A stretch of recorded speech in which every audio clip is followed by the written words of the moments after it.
준비된 사진을 띄워주시면 감사하겠습니다. 네, 다음 사진이요. 네, 다음 사진. 네, 다음 사진. 네, 마지막 사진은 접니다. 여러분, 지금 본 사진들은 어떤 사진입니까? 두려워하고 있는 사진입니다. 공포에 떨고 있는 사진입니다. 네. 여러분, 저희 모두는요, 뭔가 두려워한 것들이 있습니다. 6.25 전쟁을 경험한 세대들은 북한이 언제나 전쟁을 도발할 수 있다는 그런 전쟁에 대한 두려움이 있습니다.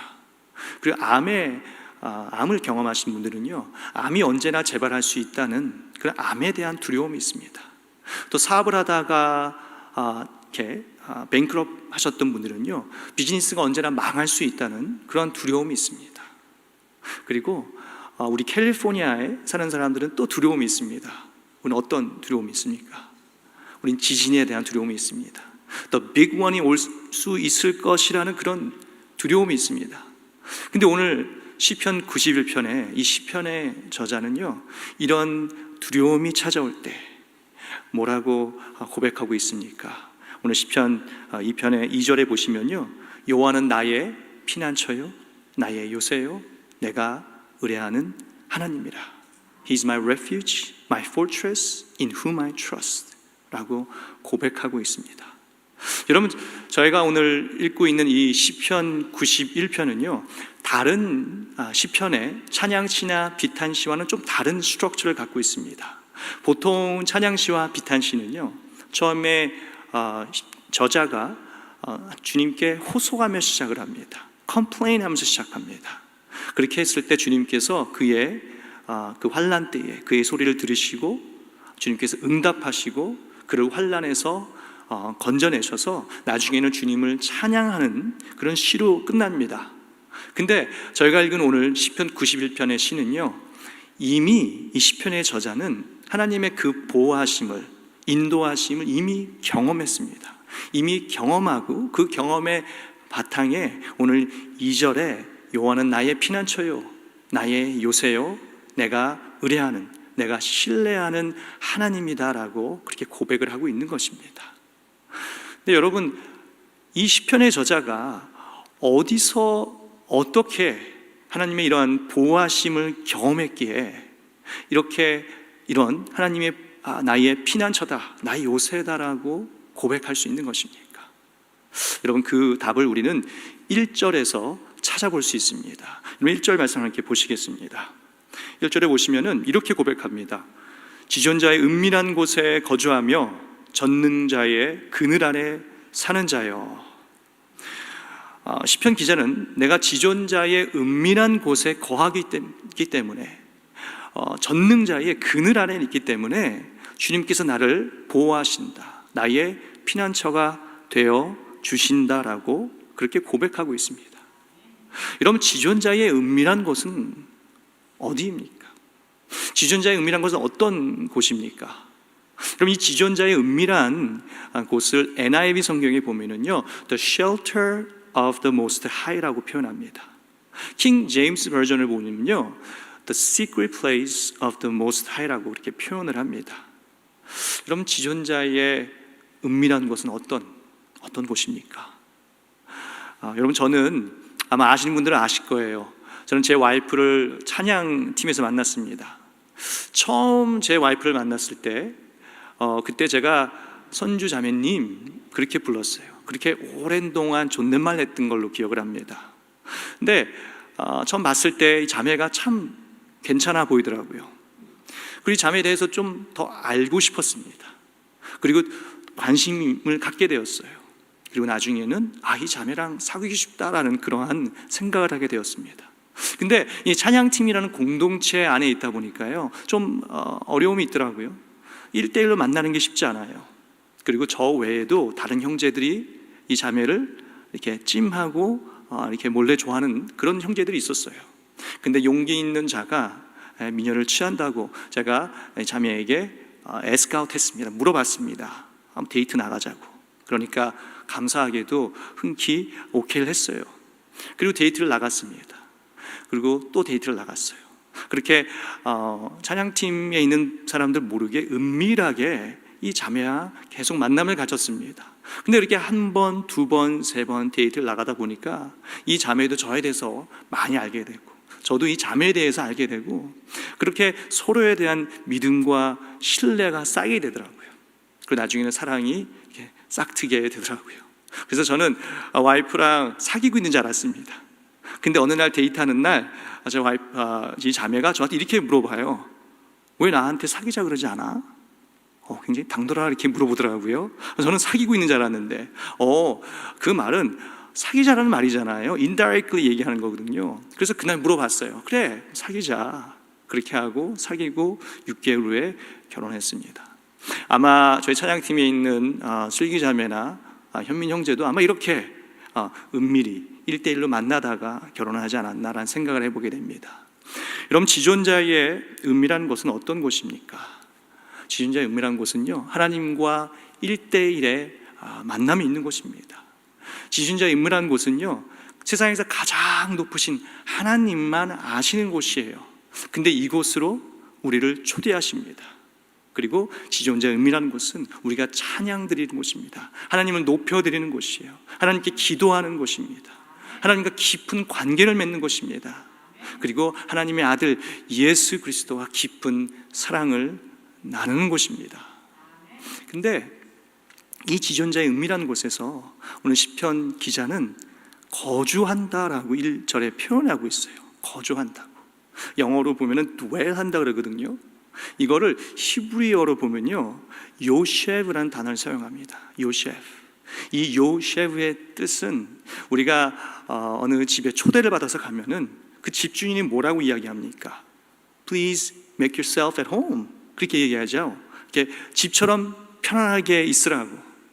여러분, 세상에서 가장 높으신 그 지존자의 그 은밀한 곳에서 우리가 내 집처럼 편하게 왔다 갔다 할 수 있는 그런 관계라는 거예요. 그렇게 깊은 관계라는 것입니다. 여러분, 한국에서 보면은요, 이렇게 뭐 이런 표현하더라고요. 전 이게 뭐 사랑한다 뭐 그런 표현 맞습니까? 근데 저는 이 표현을 이렇게 이해했어요. 이 두 손가락이 꽉 붙어 있으니까 이렇게 가까운 관계다라는 뭐 그런 것으로 저는 이해했습니다. 그래서 이걸 보면서 저는 이 생각을 했습니다. 하나님과 나는, you know what? My God and I are this close. 이런 관계다라는 거예요. 이런 관계에서 오늘 고백하고 있는 것입니다. 여호와는 나의 피난처요, 나의 요새요, 내가 의뢰하는 하나님이다라고 이야기하고 있는 것입니다. 네, 여러분, 세상에서 이렇게 가장 높으신 지존자, 전능자와 여러분 어떤 관계를 가지고 계십니까? 여러분, 이런 은밀한 곳에서 주님과 1대1의 관계를 갖고 계십니까? 여러분의 그 지존자에 거하시는 그 은밀한 곳은 어디입니까? 여러분의 차 아닙니까? 여러분의 골방입니까? 여러분의 워킹 클로젯입니까? 아니면 이곳입니까? 여러분, 마태복음 6장 6절에 이렇게 이야기합니다. 너는 기도할 때에 내 골방에 들어가 문을 닫고 은밀한 중에 계신 내 아버지께 기도하라. 은밀한 중에 보시는 내 아버지께서 갚으시리라. 여러분, 주님과 이러한 1대1의 은밀한 관계를 가지실 때요, 주님과 깊은 그런 영성의 관계를 갖게 되실 줄 믿습니다. 여러분, 여기서 중요한 질문이 하나 있습니다. 여러분, 이 시편 기자가 이런 주님과, 지존자이신 주님과 이런 은밀한 이런 관계, 이런 은밀한 곳에서 주님과 모든 것이 평안할 때 이런 1대1의 관계를 맺고 있다라고 설명하고 있습니까? 그렇지 않습니다, 여러분. 여러분, 미국의 크리스찬 영화 중에서 월룸이라는 영화가 있습니다.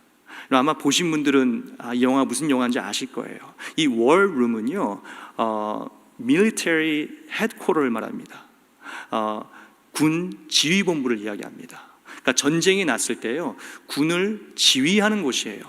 근데 이 영화에서는 이 월룸을 어떻게 표현했냐면요, 주인공이 환난 중에 기도하는 골방으로 표현했습니다. 그러니까 월룸이 골방이라는 거예요. 근데 그거에 들어가서 주님께 은밀히 기도하니까 주위에 환난에 겪고 있는 사람들이 주님께 보호를 받는 그런 내용입니다. 그와 마찬가지로 오늘 시편 91편의 이 시편의 기자는요, 그런 환난 중에, 그런 고통 가운데에 지존자의 은밀한 곳에서 주님께 부르짖었더니 주님께서 나의 피난처가 되어주셨고 나의 요새가 되어주셨다, 나를 보호해 주셨다라고 그렇게 이야기하고 있는 것입니다.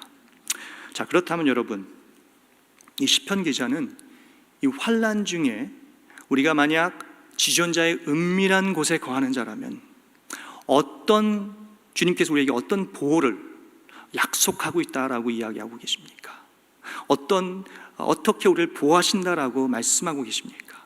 여러분, 그것을 우리가 3절에서 3절, 8절까지 말씀에서 우리가 찾아볼 수 있습니다.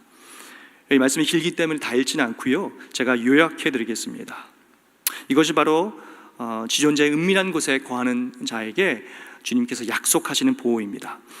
그가 너를 새 사냥꾼의 올무에서, 심한 전염병에서, 그리고 밤에 찾아오는 공포와 낮에 날아드는 화살과 전염병과 재앙에서, 또 1000명이 내 왼쪽에 10,000명이 내 오른쪽에 엎드려지는 그런 재앙에서 너를 보호하리라 말씀하고 있습니다. 그럼 이 말씀에 나오는 이 환난은요, 듣기만 해도 끔찍한 환난입니다. 재앙입니다. 여러분, 새 사냥꾼의 올무, 전염병, 공포와 낮에 날아드는 화살, 그리고 1000명이 내 왼쪽에 10,000명이 내 오른쪽에 쓰러지는 그런 재앙으로부터, 그런 환난으로부터 우리를 보호하시겠다라고, 보호하실 것이다라고 오늘 말씀은 약속하고 있습니다. 근데 여러분, 정말 주님의 사람들이 이런 환난을 통과하지 않습니까? 주님을 믿으면 정말 이런 환난이 안 오냐라는 것입니다. 여러분, 실제로 이런 환난을 겪지 않습니까? 여러분, 성경의 수많은 주님의 사람들이요, 이런 환난을 통과했습니다. 그 중에 아마 대표적인 인물이 욥일 거예요. 성경은 욥을 이렇게 소개합니다. 욥은 하나님을 경외하는 의인이었다라고 표현합니다. 하나님을 경외하는 의인이 여러분 정말 무시무시한 그런 환난을 통과하지 않았습니까? 어떤 환난을 통과했습니까? 전 재산을 다 잃어버리고요, 사랑하는 자식을 다 잃고, 그것도 모자라서 사랑하는 아내가 막말을 합니다. 너가 사랑하는 하나님을 그냥 욕하고 죽으라 그래요. 그것도 모자라서 욥을 위로한다고 온 새 친구가 어떻게 합니까? 새 친구가 돌아가면서 막말을 합니다. 염장을 지릅니다. 무슨 말을 합니까? 우리가 모르는 죄를 졌기 때문에, 그 죄 때문에 네가 이런 환난을 받는 게 아니냐, 네가 이런 시련을 받는 게 아니냐, 주님께 회개하라, 네가 회개하면은 주님께서 이 고통을 건져주실 것이다 라고 그렇게 말합니다. 여러분, 근데 욥이 죄가 있었습니까? 욥은 의인이었습니다. 여러분, 이 욥의 세 친구가 믿고 있던 하나님은 어떤 하나님이었습니까? 여러분, 인과 응보의 하나님이었습니다. 무슨 말입니까? 선한 자에게는 복을 주시고 악한 자에게는 벌을 주시는 그런 하나님을 믿고 있었다라는 거예요. 여러분, 이런 신앙에서 이렇게 이야기합니다. 이실론적인 신앙이라고 이야기해요. 이실론적 신앙, 영어로 디이즘이라고 표현합니다. 여러분, 이실론적 신앙을 간단히 설명드리면요, 하나님께서 이 세상에 룰을 만드셨어요. 그 룰이 인과응보의 룰이에요. 착한 사람은 복을 받고 나쁜 사람은 벌을 받는 그런 룰입니다. 그걸 만들어 놓으신 하나님께서는 딴 세계에 계신 거예요. 우리와 간섭하지 않는 하나님이라는 거예요. 근데 여러분, 사탄은 우리를 이 이실론적 논리로 늘 시험해 옵니다. 욥도 그렇게 시험을 받은 거예요. 근데 이 시험을 받은 대표적인 인물이요, 누군지 아십니까? 예수님이세요. 예수님께서요 40일 동안 광야에서 금식하며 기도하실 때 사탄이 와서 어떻게 합니까? 예수님을 예루살렘 성전 꼭대기로 끌고 올라가서 이렇게 이야기합니다. 뛰어내리라고. 만약에 너가 하나님의 아들이다라면 너를 보호할 것이다. 천사가 너를 발에 돌을 부딪히지 않게 하리라 라고 이야기합니다. 여러분, 이때 말했던 이 사탄의 그 말씀이요, 오늘 말씀에 나오는 말씀입니다. 바로 12절에 나오는 말씀을 인용해서 예수님을 시험한 겁니다. 근데 예수님이 그 시험에 넘어가지 않습니다. 이런 반대로 만약 예수님께서 이 천사로부터 보호를 받지 않았다면 그럼 하나님의 아들이 아니라는 겁니까? 근데 십자가에서 돌아가시지 않았습니까? 보호를 받지 못하시지 않았습니까? 그럼 하나님이 아들이 아니라는 겁니까? 여러분, 이런 이신론적인 그런 신앙이요, 우리들 가운데, 이분 저도요, 그런 게 깔려 있다라는 거예요. 사탄은 이걸로 우리를 시험해 온다는 것입니다. 여러분, 지난 6개월 동안 코로나 팬데믹 동안에요, 저희 교회에 많은 일들이 있었습니다. 물론 좋은 일도 있었는데요, 안타까운 일들, 가슴을 아프게 하는 일들이 많이 있었습니다. 사랑하는 가족을 떠나보내야 되는, 그리고 질병에 걸리고, 그리고 재정적으로 힘든 그런 일들이 있었습니다. 근데 이런 시련과 이런 환난 가운데요, 아마 이렇게 생각할 수 있을 것 같아요. 이런 시련과 환난이 혹시 내가 내 죄 때문에 그런 게 아닌가라는 자책을 할 수 있을 것 같아요. 이건 저도 그랬거든요. 혹 이런 생각도 할 수 있을 것 같습니다. CMC에 이런 시련이 있는 게 혹시 교회가 뭔가 잘못해서 그런 게 아니냐라고 핑거를 포인트하는 그런 생각도 할 수 있을 거라는 거예요. 마치 욥의 세 친구가 욥에게 그런 것처럼요. 근데 여러분, 바텀 라인은 무엇입니까? 우리에게 이런 환난과 시련이 우리의 죄와는 무관할 수 있다는 거예요. 여러분, 욥의 케이스처럼요, 욥은 아무 죄가 없었습니다. 그럼에도 불구하고 그런 엄청난 환난을 통과해야만 했습니다. 자, 그렇다면 여러분, 다시 아까 한 질문으로 돌아가겠습니다. 환난 중에 지존자의 은밀한 곳에 거하는 자에게는 오늘 하나님께서 어떠한 보호를 약속하고 계십니까? 어떤 보호입니까? 여러분, 4절 말씀을 함께 보시겠습니다. 4절 말씀에 이렇게 이야기합니다. 그가 너를 그의 깃으로 덮으시리니 내가 그의 날개 아래 피하리로다. 그의 진실함은 방패와 손방패가 되시나니. 주님이 어떻게 보호하신다 그러십니까? 그의 깃으로 덮으시리니 He will cover you with His feathers.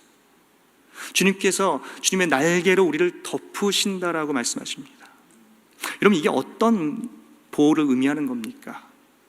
여러분, 그것을 알기 위해서요, 짧은 영상을 하나 준비했습니다. 영상 틀어주시면 감사하겠습니다.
영상에서 본 것처럼요, 아기 새들에게 폭풍우가 찾아오면은 어미 새는 본능적으로 그의 깃으로 아기 새들을 덮게 되어 있습니다. 날개로 보호하게 되어 있습니다. 그럼 어떤 거센 바람이 불더라도요, 폭풍우가 치고 눈보라가 치더라도요, 맹수의 공격이 있더라도요, 어미 새는 절대로 아기 새들을 그냥 내버려 두지 않습니다. 그냥 도망가지 않습니다. 끝까지 보호한다라는 거예요. 오늘 아까 영상에서 본 것처럼요, 아기 새들은 어미 새의 날개 아래 있지만 그래도 그 천둥 번개의 소리를 들으며 공포에 떨 수 있습니다. 그리고 비바람이 불면요, 그 바람을 느낄 수가 있어요.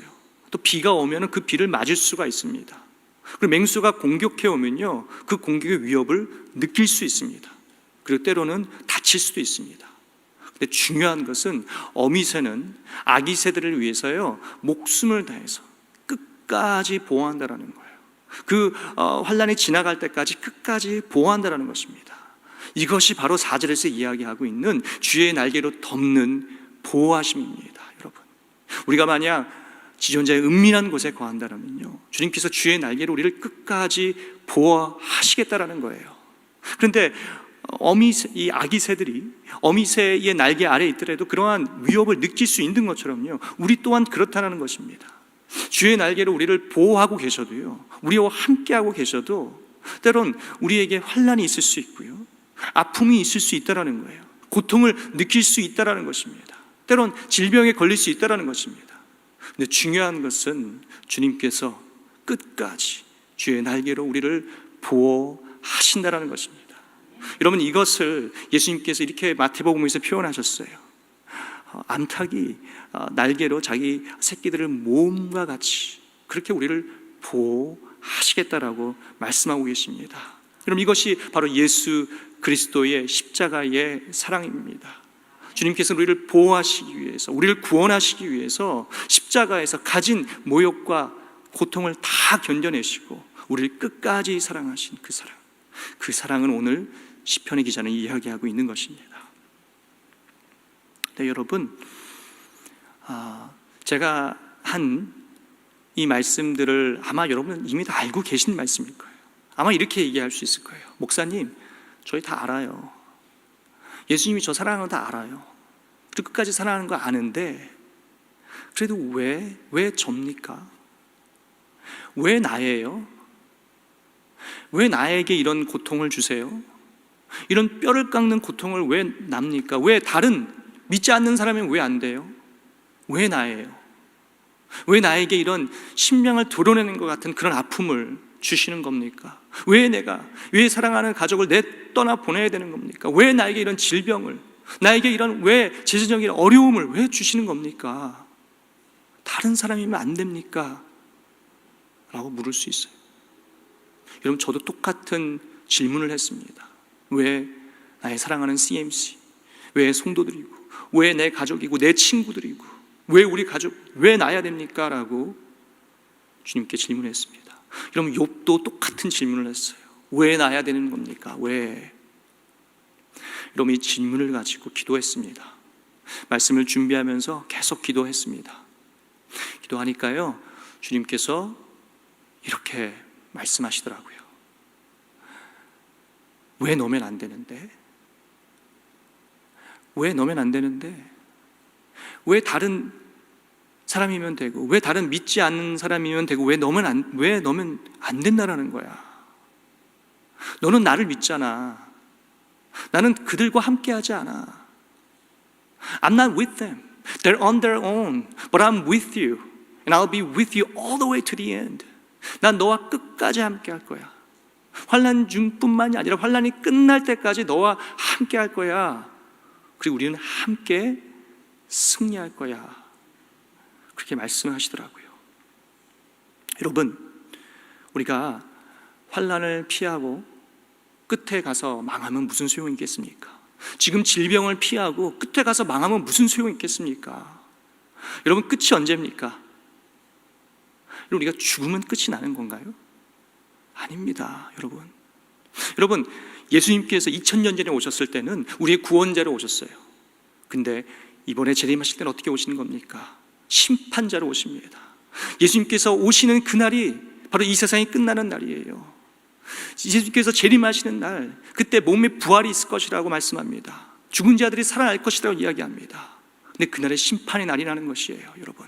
근데 오늘 말씀하고 있는 것은 그 마지막 때에 지존자의 은밀한 곳에 거하는 자라면은 주의 날개 아래 있기 때문에 그 심판의 날에 내가 너를 보호하리라, 내가 너를 건져내리라 라고 오늘 약속하고 있는 것입니다, 여러분. 여러분, 이 사랑을 끝까지 우리를 보호하시는 이 사랑을 요한복음에서 이렇게 이야기합니다. 세상에 있는 자기 사람들을 사랑하시되 끝까지 사랑하시니라. 욥이 이것을 깨달은 겁니다. 욥이 환난 중에 그 고통 가운데 있지만 나중에 하나님께서 나를 최후에 승리하실 것이다라는 그것을 깨닫고 욥기 23장 10절 말씀에 보면 이렇게 고백하지 않습니까? 그가 나를 단련하신 후에 내가 정금과 같이 나오겠노라. 그가 나를 환난 중에 나를 단련하신 후에 내가 최후에 승리하겠다라고 그렇게 이야기하고 있는 것입니다.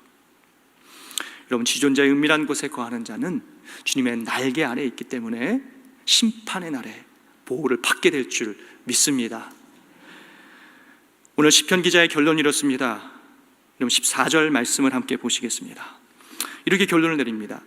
하나님이 이르시되 그가 나를 사랑한즉 내가 그를 건지리라. 그가 내 이름을 안즉 내가 그를 높이리라. 여러분, 환난 중에 하나님과 우리와는 어떤 관계입니까? 아까 우리 배운 것처럼요, 하나님과 우리와는요 이실론적인 관계가 아닙니다. 무슨 말입니까? 전혀 우리를 상관하지 않으시고 간섭하지 않으시는, 환난 중에 간섭하지 않으시는, 딴 세계에 사시는 그런 하나님이 아니라는 거예요. 환난 중에 하나님과 우리와의 관계는요 간섭하시는 하나님이십니다. 인터비인 하시는 하나님이십니다. 우리와 함께 하시는 하나님이세요. 여러분, 이것을 어느 시인이요 이렇게 표현하더라고요. 우리의 손이 하나님의 팔을 이렇게 붙잡고 있고요, 그리고 하나님의 손이 우리의 팔을 이렇게 붙잡고 있는 관계래요. 여러분, 이게 무슨 말인지 아십니까? 우리가 하나님을 믿으면은 하나님께서 우리를 보호하신다라는 거예요. 여러분, the other way가 아닙니다. 하나님이 그냥 보호하시는 게 아니에요. 우리가 그의 아들을 믿기 때문에, 우리가 구원받았기 때문에 주님께서 우리를 끝까지 보호하시겠다라는 거예요. 여러분, 이것이 바로 오늘 시편의 결론입니다. 뭐라고 이야기합니까? 14절에서 하나님이 이르시되, 하나님이 우리에게 말씀하는 거예요. 너가 나를 사랑한즉, 너가 나를 믿은즉, 너가 지존자의 은밀한 곳에 거하는 자이기 때문에 내가 너를 건지리라, 내가 너를 보호하리라, 내가 너를 높이리라 라고 말씀하고 있습니다. 이런 말씀을 마무리하면서 알바트로스라는 새에 대해서 짧게 나누고 말씀을 마무리하겠습니다. 여러분, 알바트로스라는 이 새는요 아주 흥미로운 닉네임을 갖고 있습니다. 사람들이 뭐라고 부르냐면요, 바보새라고 부릅니다. 바보새라고 부르는 이유가 이 새는 몸집에 비해서 날개가 엄청 크고 길다고 합니다.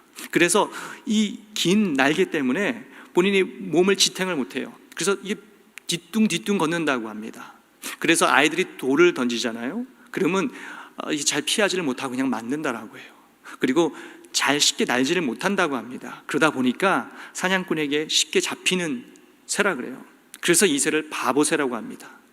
근데 이 바보 같은 새가 아무도 날지 못하는 날에, 모든 사람들이 두려워하는 날에 위대한 새로 탄생합니다. 이런 폭풍우가 불잖아요. 폭풍우가 치는 날에요, 이 새는요 높은 절벽에 올라가세요. 그 큰 날개를 쫙 펴고요, 그 거센 바람에 몸을 맡기고 비상한다고 합니다. 여러분, 그렇게 한번 날잖아요. 그렇게 한번 날면요 2달 만에 지구 한 바퀴를 돈다고 합니다. 그리고 한 번의 날개짓으로요 6일을 날 수 있는 새라고 해요. 그리고 이 새는요 한 번도 착륙을 안 하고요 무려 10년이나 날 수 있는 새라고 합니다. 놀라운 새입니다. 여러분, 결론으로 이 새는 어떤 새라는 겁니까? 남들이 가장 두려워할 때, 아무도 할 수 없는 그때에, 다들 움츠리고 있을 때예요, 이 새는 그가 그 넓고 그 긴 날개를 갖고 있다는 걸 아는 거예요. 그것을 믿고 폭풍 속으로 비상한다는 거예요. 여러분, 우리는 우리를 두렵게 하는 것은 무엇입니까? 우리는 무엇이 불안해? 무엇이 우리를 불안해하고 있는 것입니까? What are we afraid of? 여러분, 오늘 말씀을 통해서 우리가 분명히 배웠습니다. 우리는 하나님과 어떤 관계입니까? 우리는 이렇게 가까운 관계 아닙니까? 우리는 이렇게 손을 잡고 있는 관계 아닙니까? 오늘 말씀에서 분명히 이야기하지 않습니까? 우리는 지존자의 은밀한 곳에 거하는 자이기 때문에 주님께서 우리를 끝까지 보호하시겠다라고 약속하고 있지 않습니까? 근데 우리는 왜 두려워하는 것일까요? 왜 불안해하는 것일까요, 여러분? 여러분, 코로나 바이러스가 두려운 걸까요? 여러분, 암이 두려운 걸까요? 여러분, 내 비즈니스가 망하는 게 두려운 걸까요? 죽음이 두려운 걸까요? 여러분, 만약 오늘 예수님께서 오신다면 여러분, 우리가 두려워하는 것들, 우리가 불안해하는 것들 아무것도 아니라는 거예요, 여러분. 여러분, 두려워하지 마십시오. 여러분, 이런 환난의 때가 오히려 복음을 전할 수 있는 때라는 거 혹시 아십니까? 여러분, 신의 존재를 믿지 않았던 많은 사람들이요, 이 코로나 팬데믹 동안에요, 신의 존재를 믿고 있는 사람들이 많습니다. 이때 우리가 복음을 전해야 되는 것이죠. 여러분, 지존자의 은밀한 곳에 거하는 사랑하는 성도 여러분, 두려워 마십시오. 두려워 마십시오. 오히려 환난 중에 주님께서 주신 그 날개를 믿으시고 폭풍우 속으로 기상할 수 있는 여러분 되시기를 주님의 이름으로 축원드립니다. 함께 기도하시겠습니다.